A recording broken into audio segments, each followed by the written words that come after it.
नमस्कार दोस्तों, आप सभी का स्वागत है आपके अपने YouTube चैनल YD क्लासेस पर। दोस्तों, पिछले वीडियो में हमने बात की थी विस्थापन और द्विविस्थापन अभिक्रियाओं के बारे में। आज हम बात करेंगे उपचयन व अपचयन अभिक्रियाओं के बारे में।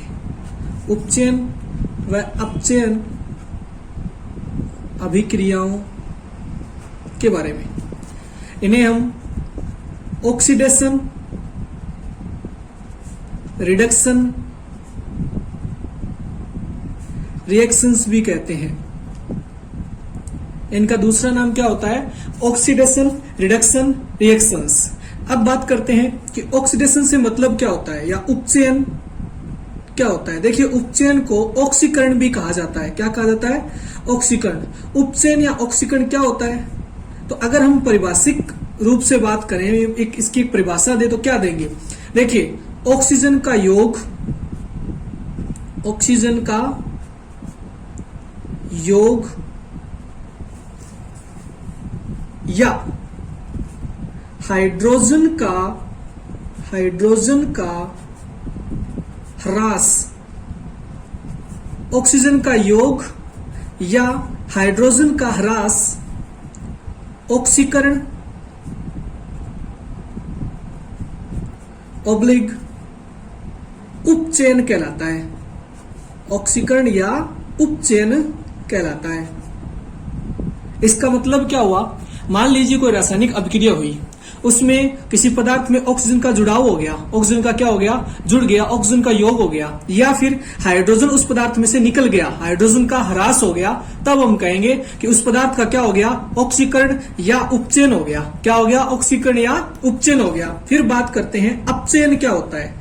अपचयन, अपचयन, अपचयन क्या होता है? ऑक्सीजन का ह्रास, ऑक्सीजन का ह्रास या हाइड्रोजन का योग अपचयन कहलाता है। क्या कहलाता है? अपचयन कहलाता है। क्या कह रहे हैं कि अपचयन क्या होगा? फिर अपचयन क्या होगा? उपचयन का जो विपरीत प्रक्रम है वो अपचयन होगा। जैसे कि अगर किसी रासायनिक अभिक्रिया में ऑक्सीजन का ह्रास होता है, यानी ऑक्सीजन निकल जाता है, ऑक्सीजन रिमूव हो जाता है, तथा हाइड्रोजन का योग होता है, हाइड्रोजन जुड़ता है, हाइड्रोजन जुड़ता है, तो हम कहेंगे कि उस पदार्थ का क्या हुआ है? अपचयन हुआ है। उस पदार्थ का क्या हुआ है? अपचयन हुआ है। अब देखिए, कई बार क्या होता है? उपचयन और अपचयन दोनों अभिक्रियाएं साथ साथ चलती है। कैसे? यदि किसी रासायनिक अभिक्रिया में एक अभिकारक उपचयित तथा दूसरा अभिकारक अपचयित होता है, अपचयित होता है, इन अभिक्रियाओं को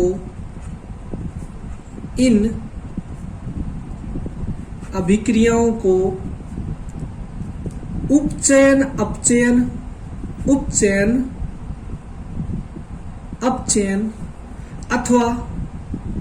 अथवा रेडॉक्स अभिक्रियाएं कहते हैं। क्या कहते हैं? रेडॉक्स अभिक्रियाएं कहते हैं। रेडॉक्स अभिक्रियाएं कहते हैं।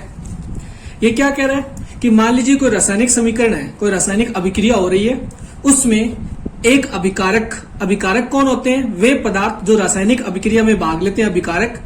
एक अभिकारक तो ऐसा है जो उपचयित हो रहा है, यानी या तो उसमें ऑक्सीजन का योग हो रहा है या क्या हो रहा है? हाइड्रोजन का ह्रास हो रहा है। और दूसरा अभिकारक ऐसा है जो अपचयित हो रहा है, यानी या तो उसमें ऑक्सीजन का ह्रास हो रहा है या उसमें हाइड्रोजन का योग हो रहा है और दोनों काम साथ साथ हो रहे हैं, यानी एक ही अभिक्रिया में हो रहे हैं, तब हम कहेंगे कि ये जो अभिक्रिया है इसे उपचयन अपचयन या इसे रेडॉक्स अभिक्रिया कहेंगे। क्या कहेंगे? रेडॉक्स अभिक्रिया, रेडॉक्स रिएक्शन कहा जाएगा। उदाहरण के लिए बात करें, उदाहरण क्या है? देखिए, कॉपर धातु का जो चूर्ण होता है, कॉपर धातु का चूर्ण होता है, वो भूरे रंग का होता है। कैसा होता है? भूरे रंग का होता है। ठीक है, आप इस भूरे रंग के चूर्ण को लीजिए, इसको जब हम गर्म करते हैं, गर्म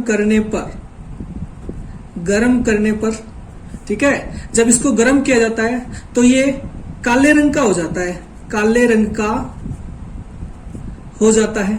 कैसा हो जाता है? काले रंग का हो जाता है। ऐसा क्यों हुआ? क्योंकि गर्म करने पर इसने किससे क्रिया कर ली? ऑक्सीजन से। किससे क्रिया कर ली? ऑक्सीजन से। और ऑक्सीजन से क्रिया करके इसने काले रंग का पदार्थ CuO यानी जिसे हम कहते हैं कॉपर ऑक्साइड बना लिया। क्या बना लिया? कॉपर ऑक्साइड बना लिया।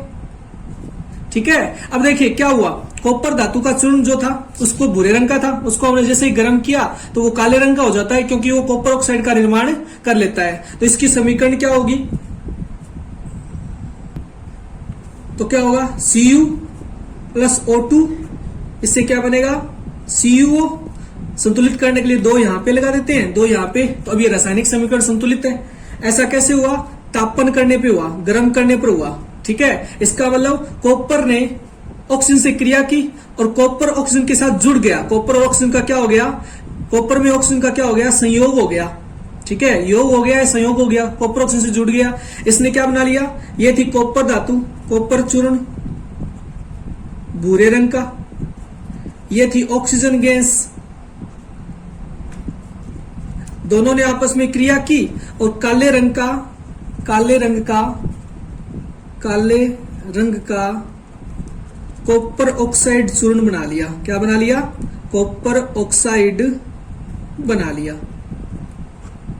देखिए, क्या कॉपर में ऑक्सीजन का योग हुआ? बिल्कुल हुआ, और उससे बना कॉपर ऑक्साइड। क्या बना? Copper oxide. इसका मतलब यहां कॉपर का क्या हो गया?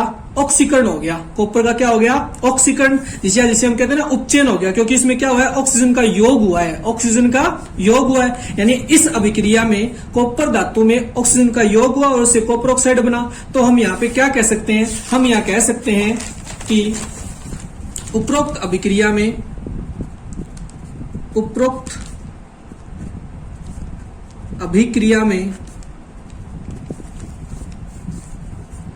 कॉपर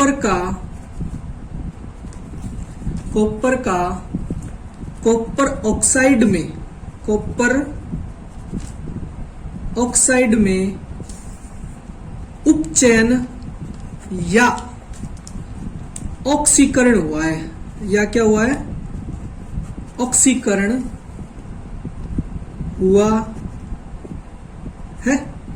ठीक है, तो इसमें क्या हुआ कि कॉपर ऑक्साइड में उपचयन या ऑक्सीकरण हुआ है, क्योंकि कॉपर ने ऑक्सीजन से योग करके क्या बना लिया? कॉपर ऑक्साइड बना लिया। तो ये तो था उपचयन या ऑक्सीकरण अभिक्रिया का उदाहरण। अब देखिए, यहां जो कॉपर ऑक्साइड बना है, यहां जो Cu बना है, CuO कॉपर ऑक्साइड बना है, कॉपर ऑक्साइड। ठीक है, इसी अभिक्रिया में जो कॉपर ऑक्साइड बना था, अभी जो हमने अभिक्रिया पढ़ी, क्या? 2Cu प्लस O2 2CuO, कब? गर्म करने पर। ये जो कॉपर ऑक्साइड बना है, ठीक है, कैसा है? काले रंग का पदार्थ। कॉपर ऑक्साइड काले रंग का पदार्थ। इस पर कॉपर ऑक्साइड काले रंग के पदार्थ, इस पर हाइड्रोजन गैस प्रवाहित करने पर, हाइड्रोजन गैस प्रवाहित करने पर यह पुनः भूरे रंग का हो जाता है। क्या हो जाता है? भूरे रंग का हो जाता है, क्योंकि इस स्थिति में विपरीत अभिक्रिया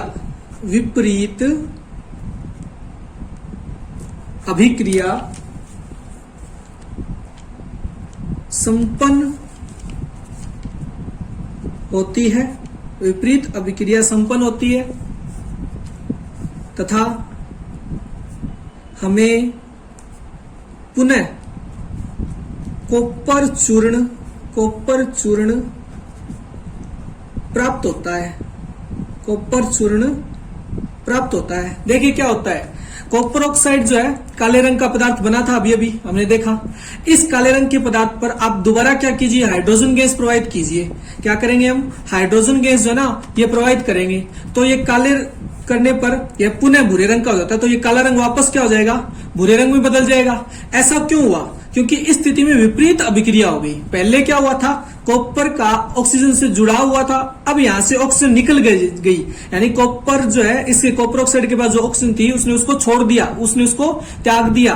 यानी इस स्थिति में हमें पुनः क्या हो जाएगा, कॉपर चूर्ण प्राप्त होगा। और कॉपर चूर्ण कैसा होता है, भूरे रंग का होता है। तो अभिक्रिया क्या होगी, CuO प्लस H2, पुनः हमने इसको गर्म किया तो हमारे पास बना Cu प्लस H2O। ठीक है, देखिए कॉपर ऑक्साइड से क्या हुआ, ऑक्सीजन निकल गई, यानी कॉपर ऑक्साइड का कॉपर में क्या हो गया, अपचयन हो गया। क्या हो गया भाई, अपचयन हो गया। ठीक है, तो आप क्या लिख सकते हो, यहां कॉपर ऑक्साइड का कॉपर में अपचयन हो गया। अपचयन हो गया ना, तो कॉपर ऑक्साइड का यहां क्या हो गया, अपचयन हो गया। अब देखिए इसी अभिक्रिया को दोबारा लेते हैं, एक नोट में डाल के यही जो अभिक्रिया है ना, ये इसको हम दोबारा लिखते हैं क्या, कि CuO प्लस H2, इससे हमारे पास क्या बना, Cu प्लस H2O, ये बना। इसमें देखिए क्या हो रहा है, कॉपर ऑक्साइड कॉपर में बदल रहा है। कैसे, ऑक्सीजन का त्याग करके, ऑक्सीजन का ह्रास या त्याग, यानी ऑक्सीजन छोड़ रहा है। ह्रास का मतलब होता है छोड़ना। ऑक्सीजन छोड़ रहा है। देखिए कॉपर ऑक्साइड ने ऑक्सीजन छोड़ी और किस में बदल गया, कॉपर में बदल गया। इसका मतलब इसका क्या हुआ है, यहाँ पे अपचयन हुआ है। क्या हुआ है, अपचयन। लेकिन देखिए ये हाइड्रोजन था, इसके पास ऑक्सीजन नहीं थी, लेकिन इसने ऑक्सीजन को क्या कर लिया, ग्रहण कर लिया। इसके पास क्या हुआ है, ऑक्सीजन का योग हुआ है। क्या हुआ है, ऑक्सीजन का योग हुआ है। ठीक है, ऑक्सीजन का योग हुआ है, इसका मतलब इसका क्या हुआ है, ऑक्सीकरण हुआ है। इसका क्या हो गया, ऑक्सीकरण, या जिसे हम कहते हैं उपचयन। इसका क्या हो गया, उपचयन हो गया। इसका मतलब इस अभिक्रिया में अपचयन भी हो रहा है और उपचयन भी हो रहा है। इस अभिक्रिया में क्या हो रहा है, अपचयन और उपचयन हो रहा है। इसका मतलब यहां इस अभिक्रिया में CuO कॉपर ऑक्साइड का कॉपर में क्या हो रहा है, अपचयन हो रहा है। H2 का H2O में क्या हो रहा है, उपचयन हो रहा है। यानी अपचयन उपचयन दोनों साथ साथ में हो रहे हैं। अतः यह रेडॉक्स अभिक्रिया है। यह क्या है, रेडॉक्स अभिक्रिया, या जिसे हम कहते हैं ना उपचयन अपचयन अभिक्रिया है। या क्या है, उपचयन अपचयन अभिक्रिया है। क्यों, क्योंकि इसमें देखिए उपचयन भी हो रहा है, अपचयन भी हो रहा है और उपचयन भी हो रहा है, यानी दोनों चीजें साथ साथ में हो रही है। तो हमने पढ़ा था ऐसी रासायनिक अभिक्रिया जिसमें अपचयन तथा उपचयन दोनों साथ साथ में होते हैं, उसे हम रेडॉक्स अभिक्रिया या उपचयन अपचयन अभिक्रिया कहते हैं। तो ये हमने रेडॉक्स अभिक्रिया का उदाहरण भी साथ में पढ़ लिया। और उदाहरणों की बात करें तो देखिए अन्य उदाहरण, नंबर 2 उदाहरण में लेता हूं, ZnO zinc oxide plus carbon, और इससे जिंक प्लस कार्बन मोनोऑक्साइड बना। क्या बना, कार्बन मोनोऑक्साइड। देखिए CO को तो बोलते हैं कार्बन मोनोऑक्साइड, और अगर CO2 होता तो मैं बोलता कार्बन डाइऑक्साइड, लेकिन यहाँ पे CO बना इसलिए कार्बन मोनोऑक्साइड। ये क्या है, जिंक ऑक्साइड। जिंक ऑक्साइड, ये क्या है, कार्बन। ये क्या बना, जिंक। ये बना carbon monoxide. Oxide, carbon monoxide. अब देखिए जिंक ऑक्साइड जो है, जिंक ऑक्साइड ने क्या किया, ऑक्सीजन को त्याग दिया। ऑक्सीजन का क्या हो गया, ह्रास हो गया। ऑक्सीजन का ह्रास हो गया। ऑक्सीजन का ह्रास होने को हम क्या कहते हैं, अपचयन। यानी जिंक ऑक्साइड का जिंक में क्या हो गया, अपचयन हो गया। कार्बन जो था कार्बन, उसमें ऑक्सीजन का क्या हो गया, योग हो गया। ऑक्सीजन का योग हो गया। अब योग होने के कारण यहां क्या हो गया, उपचयन या क्या हो गया, ऑक्सीकरण। उपचयन या क्या हो गया, ऑक्सीकरण। इसका मतलब इस अभिक्रिया में क्या हुआ, अपचयन भी हुआ और उपचयन भी हुआ। और जिस अभिक्रिया में अपचयन उपचयन होते हैं उसे हम क्या कहते हैं, रेडॉक्स अभिक्रिया या उपचयन अपचयन अभिक्रिया। तो ये किसका उदाहरण है, उपचयन अपचयन अभिक्रिया का, क्योंकि यहां जिंक ऑक्साइड का जिंक में क्या हो रहा है, अपचयन हो रहा है। और कार्बन का कार्बन मोनोऑक्साइड में क्या हो रहा है, उपचयन हो रहा है या ऑक्सीकरण हो रहा है। मैं लिख देता हूं, ये जिंक ऑक्साइड का जिंक में हो रहा है अपचयन, कार्बन का कार्बन मोनोऑक्साइड में हो रहा है उपचयन। ठीक है, उसके बाद बात करते हैं नंबर 3, एक और उदाहरण की। MnO2 प्लस 4HCl और इससे बना MnCl2 plus 2H2O plus chlorine gas. तो देखिए क्या हुआ, मैग्नीज ऑक्साइड था, मैग्नीज ऑक्साइड से मैग्नीज क्लोराइड बना। यानी मैग्नीज से ऑक्सीजन का क्या हो गया, ऑक्सीजन का ह्रास हो गया। ऑक्सीजन का क्या हो गया, ह्रास हो गया या ऑक्सीजन निकल गई, ऑक्सीजन रिमूव हो गई। और हाइड्रोक्लोरिक जो यहाँ पे जो हाइड्रोजन था उससे क्लोरीन निकला, लेकिन उसका उसमें ऑक्सीजन का क्या हो गया, योग हो गया। ऑक्सीजन का क्या हो गया, योग। देखिए केवल ऑक्सीजन के आधार पर भी आप पता लगा सकते हो कि यहाँ पे ऑक्सीकरण हुआ है या अपचयन हुआ है। अगर ऑक्सीजन नहीं हो तो हम हाइड्रोजन पे देखते हैं कि हाइड्रोजन का योग हुआ है या हाइड्रोजन का निकास हुआ है, लेकिन अभी ऑक्सीजन पे चल रहा है। तो मैंने यहां में कहा था कि ऑक्सीजन का ह्रास हो या हाइड्रोजन का योग हो, ऑक्सीजन का योग हो या हाइड्रोजन का ह्रास हो। तो या का मतलब कि आपके पास ऑप्शनल है कि अगर ऑक्सीजन नहीं होता तो हम हाइड्रोजन पे गौर करते हैं, लेकिन अभी ऑक्सीजन से हमारी सारी अभिक्रियाएं संपन्न हो रही है। यहाँ पे देखिए ये मैग्नीज ऑक्साइड था, इसने ऑक्सीजन का त्याग करके मैग्नीज क्लोराइड बना लिया। इसका मतलब ऑक्सीजन का क्या हो गया, ह्रास हो गया। और ऑक्सीजन का ह्रास होता है वहां क्या होता है, अपचयन होता है। वहां क्या होता है, अपचयन। हाइड्रोक्लोरिक अम्ल था, इसने क्लोरीन को त्याग दिया और ऑक्सीजन का योग हो गया इसके साथ, तो इसका क्या हो गया, उपचयन हो गया। तो ये भी कैसी अभिक्रिया है, ये भी रेडॉक्स अभिक्रिया है। ये भी क्या है, रेडॉक्स अभिक्रिया है। ये भी क्या है, रेडॉक्स अभिक्रिया है। फिर एक और एग्जांपल की बात करते हैं, 2Mg plus O2 2MgO। Magnesium ribbon को जलाने पर मैग्नीशियम ऑक्साइड बनता है। Magnesium plus oxygen magnesium oxide बना। देखिए यहां क्या हो रहा है, मैग्नीशियम का केवल ऑक्सीजन में योग हो रहा है। मैग्नीशियम क्या हो रहा है, ऑक्सीजन का योग हो रहा है, ऑक्सीजन का योग। इसका मतलब यहां केवल उपचयन हो रहा है। यहां केवल क्या हो रहा है, उपचयन या ऑक्सीकरण हो रहा है। तो ये क्या है, केवल ऑक्सीकरण अभिक्रिया का उदाहरण है। ये क्या है, केवल ऑक्सीकरण अभिक्रिया का उदाहरण है। ये रेडॉक्स अभिक्रिया नहीं है, ये रेडॉक्स अभिक्रिया नहीं है, नहीं है।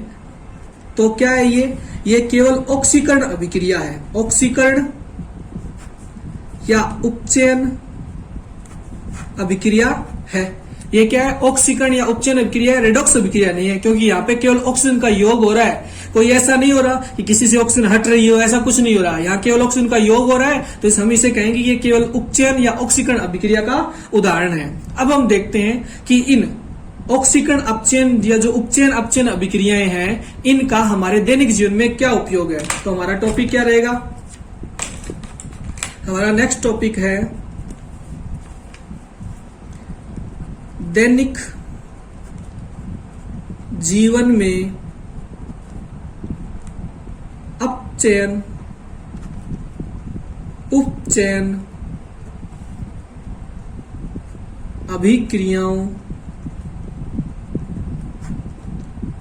के प्रभाव।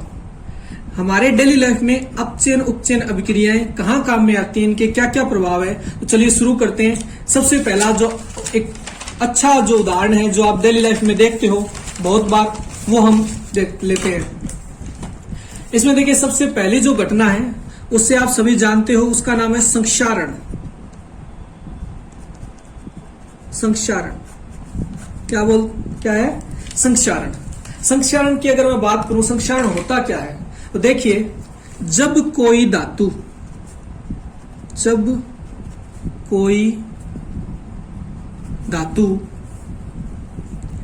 अपने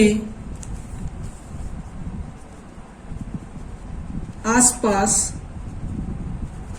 अम्ल,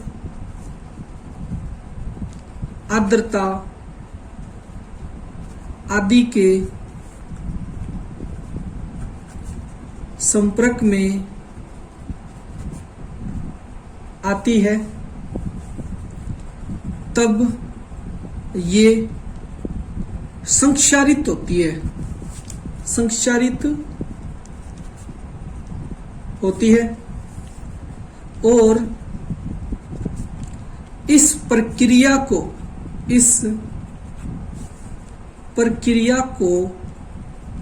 संक्षारण कहते हैं। क्या कहते हैं? संक्षारण कहते हैं। देखिए, जब भी कोई धातु जो है, धातु से बने हुए बर्तन या धातु से बने हुए जो दरवाजे हैं, धातु से बने हुए जो पुल हैं, कोई भी वस्तु है, कोई भी स्ट्रक्चर हो, वो अपने आसपास के वातावरण में जो अम्ल है, आर्द्रता मतलब ऑक्सीजन है या जलवाष्प है, उसके संपर्क में आती है, तब इन पे क्या होता है? एक प्रकार की परत जम जाती है, इनके ऑक्साइड बन जाते हैं, और वो ऑक्साइड जो है वो धातु का क्या करते हैं? क्षरण करते हैं, धातु को नष्ट करते हैं। इसी को हम कहते हैं संक्षारित होना।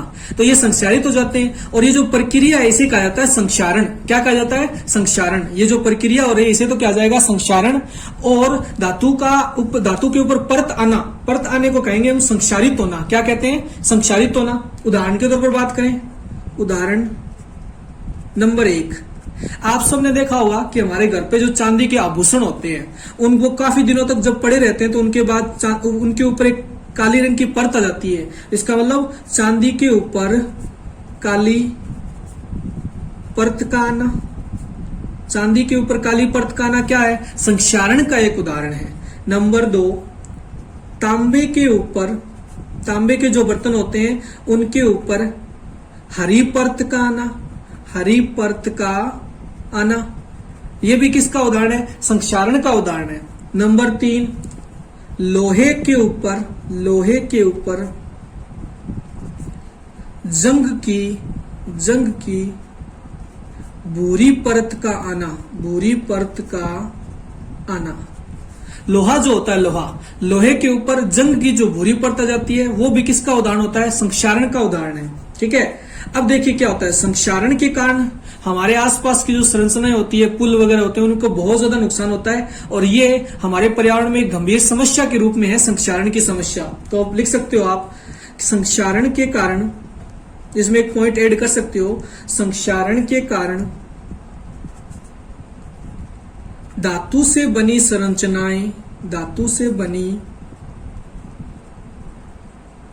संरचनाएं को बहुत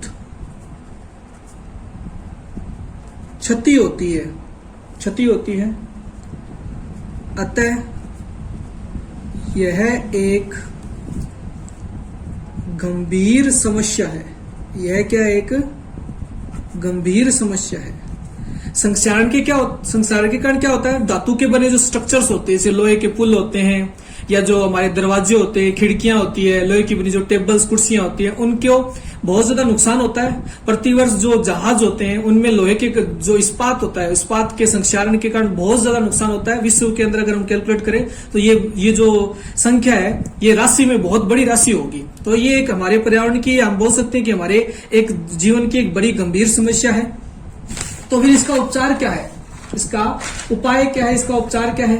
तो इसके उपाय हमारे सिलेबस में नहीं है, लेकिन हम चर्चा कर रहे हैं कि कम से कम हमें उपाय पता होना चाहिए। उपाय क्या है इसके, कि उपचार क्या करें? तो देखिए, इससे बचने के लिए अपने क्या करते हैं, जो लोहे के दरवाजे होते हैं वगैरह होते हैं, उन पे कलर करते हैं, ठीक है, या उन पे ग्रीस, तेल आदि की परत चढ़ाते हैं, तेल आदि की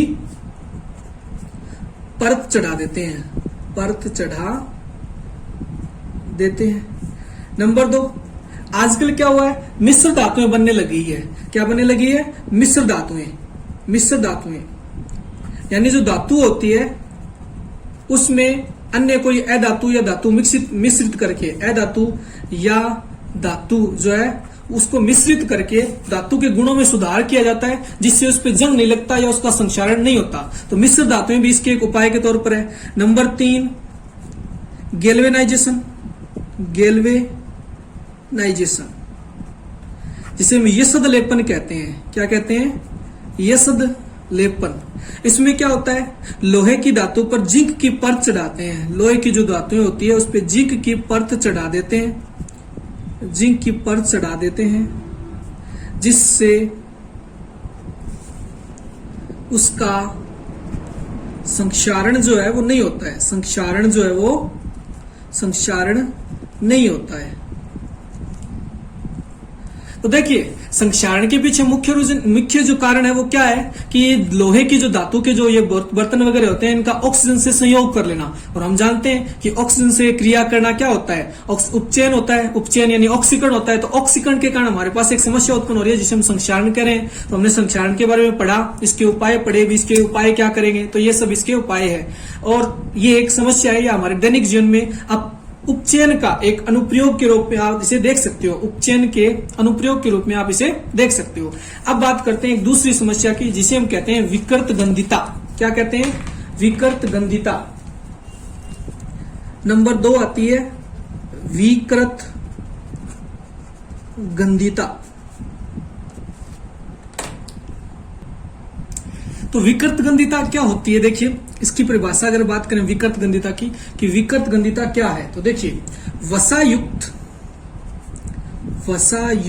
यानी घी तेल से बने हुए जो पदार्थ होते हैं, वसायुक्त अथवा तेलीय खाद्य अथवा तेलीय खाद्य यानी घी में, तेल में, मक्खन में बने हुए जो पदार्थ होते हैं, खाने की जो चीजें होती है उनको बोलते हैं वसायुक्त अथवा तेलीय खाद्य सामग्री को। जब खाद्य सामग्री को जब लंबे समय तक रखा जाता है, लंबे समय तक रखा जाता है, तब वे उपचयित हो जाते हैं। उपचयित हो जाते हैं जिससे उनके स्वाद तथा गंध में बदलाव आ जाता है। बदलाव आ जाता है। यह प्रक्रिया विकृत गंधिता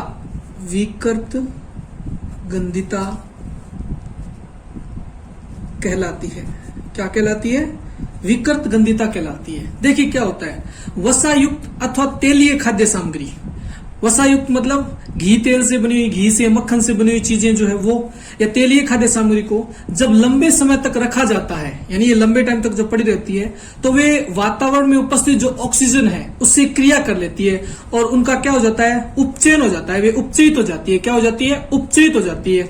उपचयित होने के कारण उनके स्वाद और उनकी गंध जो है उसमें बदलाव आ जाता है, वो परिवर्तित हो जाती है। और यह हम कहते हैं कि वो जो है वो विकृत हो गई, अब वो सामग्री जो है वो खाने लायक नहीं रही। तो यह जो प्रक्रिया है इसे हम विकृत गंधिता कहते हैं। क्या कहते हैं? विकृत गंधिता। देखिए, अब विकृत गंधिता के कारण क्या होता है? भोज्य पदार्थ खराब हो जाते हैं और वो खाने लायक नहीं रहते हैं। तो इससे बचने के लिए क्या करते हैं? इससे बचने के लिए खाद्य पदार्थों को वायुरोधी बर्तनों या जार में रखते हैं, आपने देखा होगा कि जो भुजिया वगैरह होते हैं, जो नमकीन होती है, उनको खराब होने से बचाने के लिए क्या करते हैं, वायुरोधी जो बर्तन होते हैं या जार, जिन्हें बोलते हैं ना air tight container, air tight बर्तन होते हैं या जो डिब्बे होते हैं, प्लास्टिक के डिब्बे होते हैं जो एयर टाइट होते हैं, उनमें रखा जाता है, जिससे कि उनके अंदर क्या वो उपचयित ना हो और उनके स्वाद और गंध में जो ज्यादा बदलाव ना आए। लेकिन कई बार अपने घर पे काफी लंबे टाइम तक मान लो ये नमकीन वगैरह जो पड़ी रह जाए तो एक टाइम के बाद वो खाने लायक नहीं रहती है, क्योंकि उनमें क्या हो गई थी, विकृत गंधिता हो गई थी, वे उपचयित हो गई थी, जिसके कारण उनके अब स्वाद और गंध जो है वो खराब हो चुके हैं, अब उनमें बदलाव आ चुका है। तो इसीलिए जो दुकानदार होता है वो अपने खाने की चीजें जो होती है, जो तेल की बनी हुई होती है या वसा युक्त जो चीजें होती है, उनको एयर टाइट कंटेनर में रखते हैं, यानी वायुरोधी बर्तन या जार, इनको बोलते हैं air tight container, air tight container, ठीक है, उनमें रखते हैं। फिर बात करते हैं इसी में, अब देखिए इसका एक उपयोग जो है वो आपने देखा होगा कि जो आप बाजार से चिप्स कुरकुरे जो भी खाते हो तो उनकी थैलियों में आपने देखा वो हवा भरी आती है। वो हवा क्या होती है, वो नाइट्रोजन गैस होती है। नाइट्रोजन क्या है, एक अक्रिय गैस है। अक्रिय गैस होने से जो वो जो खाद्य पदार्थ है वो उसको ऑक्सीजन से क्रिया नहीं करने देगी और वो उपचयित नहीं होगा, इससे वो खराब नहीं होगा और लंबे टाइम तक सुरक्षित रहेगा। तो इसको भी हम लिख सकते हैं, पॉइंट में ऐड कर सकते हैं, चिप्स बनाने वाले, इसमें आप कुरकुरे, भुजिए, नमकीन सभी ऐड कर सकते हो। चिप्स बनाने वाले या नमकीन, भुजिया बनाने वाले सभी जो है चिप्स की थैली में से ऑक्सीजन हटाकर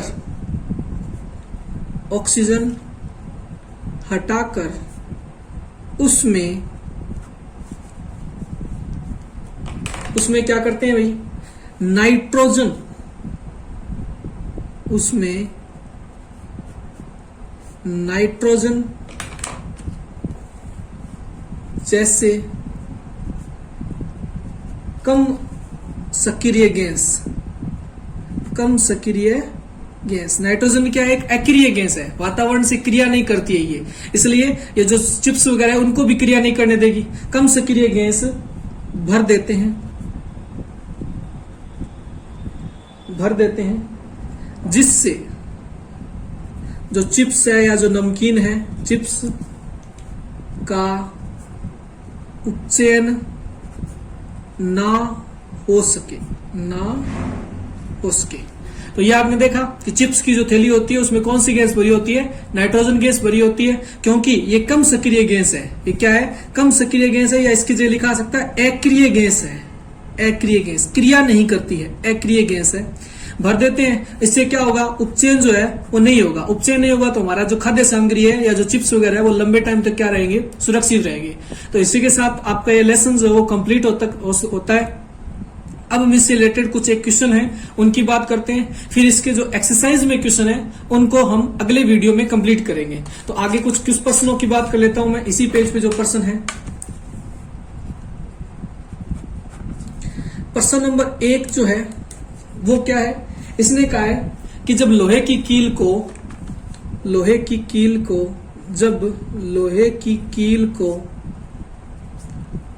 कॉपर सल्फेट के विलयन में, लोहे की कील को कॉपर सल्फेट के विलयन में डुबोया जाता है तो विलयन का रंग क्यों बदल जाता है। देखिए क्यों बदल जाता है अभी बताइए, तो आप मन में उत्तर तैयार कर सकते हैं। हमने देखा कि लोहे की कील क्या होती है, Fe, यानी लोहा हो गया, Fe आयरन। अब इसको कॉपर सल्फेट का सूत्र होता है CuSO4। कॉपर जो है, कॉपर वो लोहे की तुलना में क्या है, कम क्रियाशील है, जबकि लोहा जो है वो ज्यादा क्रियाशील है। यानी लोहा ज्यादा क्रियाशील है तो कॉपर को हटा देगा, कॉपर को हटा के ये क्या बना लेगा, FeSO4 iron sulphate plus copper, ये बना लेगा। तो आप उत्तर में लिख सकते हो, उत्तर में क्योंकि देखिए कॉपर सल्फेट था नीले रंग का, लेकिन अब क्या बना है, ये तो फेरस सल्फेट बना है, इसलिए रंग क्या हो जाता है, बदल जाता है। इसलिए रंग क्या होता है, बदल जाता है। तो आप इसमें लिख सकते हो क्योंकि अधिक क्रियाशील धातु लोहा अधिक क्रियाशील धातु, लोहा अपने से कम क्रियाशील धातु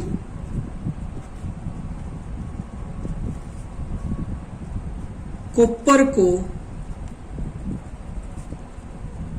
उसके यौगिक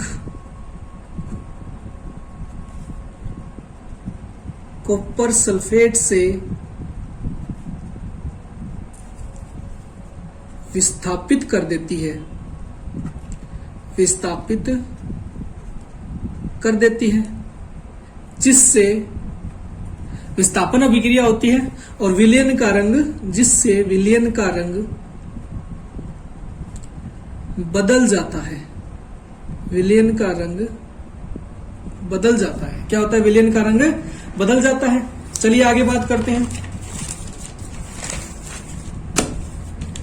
अब देखिए प्रश्न नंबर 2 है, तो ये प्रश्न नंबर 1 आपको समझ में आया होगा। विस्थापन अभिक्रिया से हमने उठाया था ये क्वेश्चन, हमने पहले भी डिस्कस किया था और अब भी हमने इसका उत्तर देख लिया। प्रश्न नंबर 2 क्या है कि ये कह रहा है क्रियाकलाप 1.10 जो था, जिसमें हमने द्विविस्थापन अभिक्रिया का उदाहरण जो पढ़ा था, उससे अलग 1.10 जो है उससे भिन्न द्विविस्थापन अभिक्रिया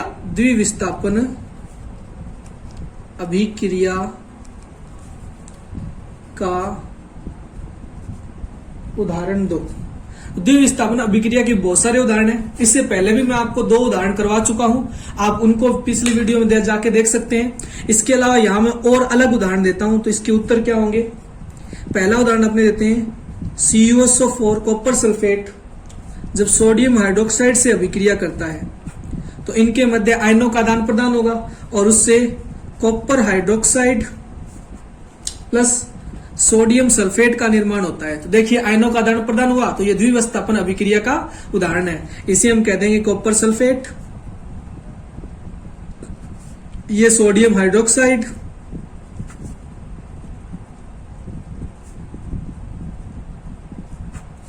ये कॉपर हाइड्रोक्साइड,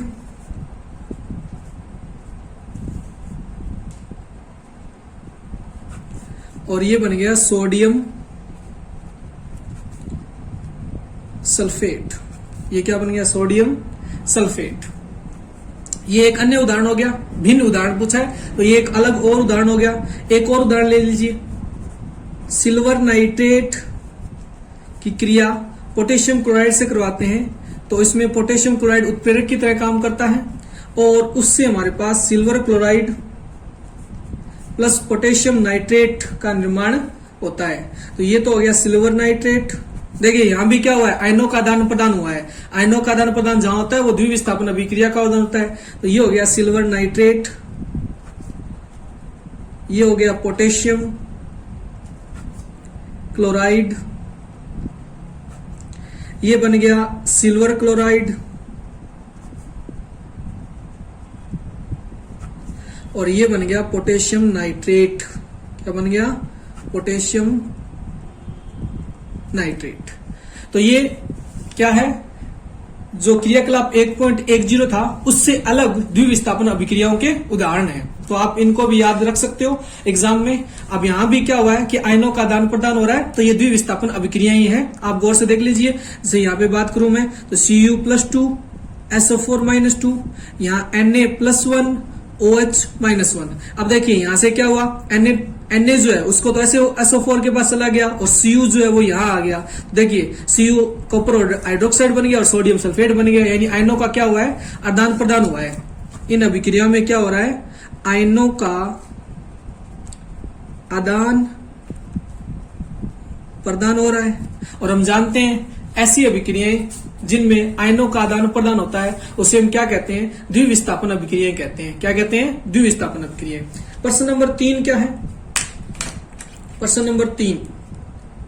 नंबर 3 है कि आपको कुछ रासायनिक समीकरण दी गई है, उनमें आपको जो अपचयित और उपचयित पदार्थ है, उपचयित व अपचयित पदार्थों की पहचान करनी है। पदार्थों की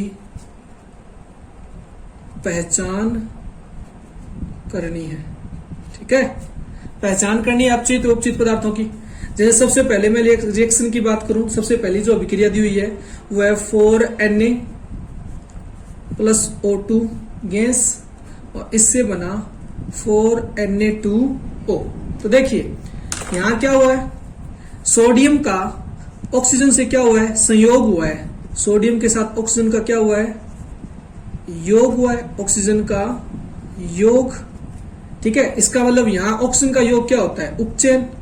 तो यहां केवल क्या हुआ है, उपचयन हुआ है। यहां केवल क्या हुआ है, उपचयन हुआ है। तो उपचयित पदार्थ कौन है, ये जो है सोडियम क्या हुआ है, Na2 में उपचयित हुआ है। इसका मतलब उपचयित पदार्थ कौन है, उपचयित पदार्थ सोडियम है।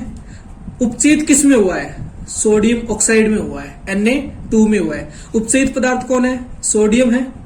ठीक है, किस में हुआ है, तो Na2 में हुआ है, Na2O में हुआ है, सॉरी Na2O में हुआ है। नंबर 2 रिएक्शन की बात करें,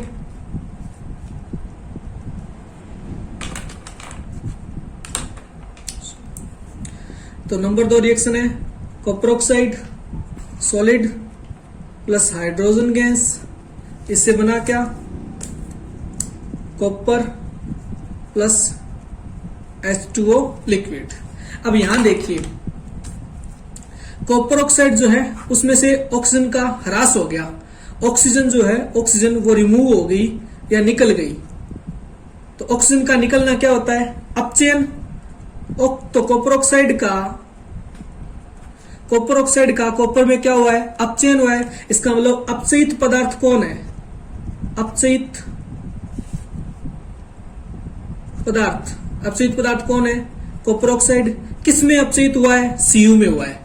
कॉपर ऑक्साइड किस में हुआ है, कॉपर में। अपचयित पदार्थ कौन है, कॉपर ऑक्साइड। और अपचयित किस में हुआ है, कॉपर में हुआ है। फिर बात करते हैं H2। देखिए हाइड्रोजन जो है उसके साथ ऑक्सीजन का योग हुआ है, ऑक्सीजन का योग हुआ है। तो ऑक्सीजन का योग क्या होता है, उपचयन। क्या होता है, उपचयन। अब उपचयन किसका हुआ है, H2 का H2O में। तो उपचयित पदार्थ कौन है, उपचयित पदार्थ कौन है, हाइड्रोजन है। और उपचयन हुआ किसमें है, H2O में हुआ है। तो उपचयित पदार्थ कौन है, हाइड्रोजन हुआ।